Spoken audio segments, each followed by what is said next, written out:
অনিয়মের অভিযোগ ছাড়ছেই না সীমা স্টিলের সীমা গ্রুপকে। একের পর এক নিয়মের সব সীমায় অতিক্রম করেছে সীমা গ্রুপ। এবার অনিয়মের অভিযোগে সীমা গ্রুপের দুই প্রতিষ্ঠানের কাঁধে উঠল অন্তত 10 কোটি টাকার অর্থদণ্ড। পাশাপাশি এই দুই প্রতিষ্ঠানে গ্যাস সংযোগও বিচ্ছিন্ন করে দিয়েছে। তবে এ বিষয়ে আদালতে লড়বে এমন কথা বলছে সীমা গ্রুপ। চট্টগ্রামের সীতাকুণ্ডে অভিযান চালিয়ে বিভিন্ন অনিয়মের দায়ে সীমা গ্রুপের দুই প্রতিষ্ঠানকে প্রায় 10 কোটি টাকা জরিমানা করেছে কর্ণফুলী গ্যাস ডিস্ট্রিবিউশন লিমিটেড।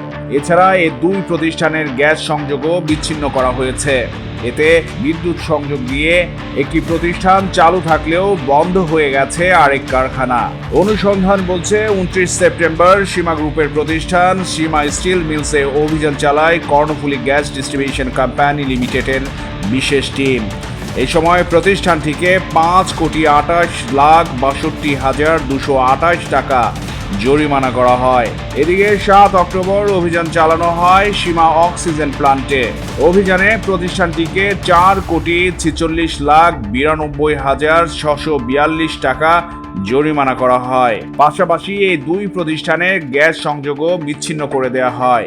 অভিযানে এই দুই প্রতিষ্ঠানের বিরুদ্ধে অবৈধ গ্যাস ব্যবহার, মিটার টেম্পারিং সহ বিভিন্ন অভিযোগ ওঠে।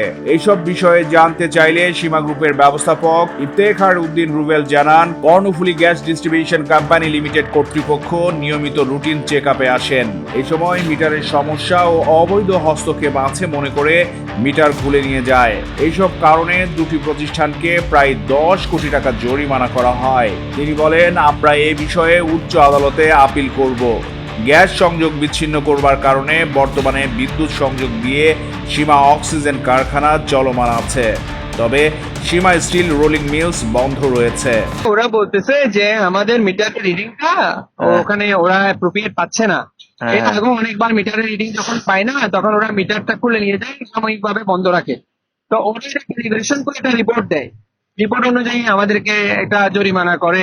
যোগাযোগ করা হলে কর্ণফুলী গ্যাস ডিস্ট্রিবিউশন কোম্পানি লিমিটেডের দক্ষিণ জোনের ব্যবস্থাপক প্রকৌশলী মোহাম্মদ রইসউদ্দিন আহমেদ সীমা গ্রুপের দুই প্রতিষ্ঠানকে প্রায় 10 কোটি টাকা জরিমানা করবার কথা জানালেও কী কারণে জরিমানা করা হয়েছে তা নিশ্চিত করেননি তিনি।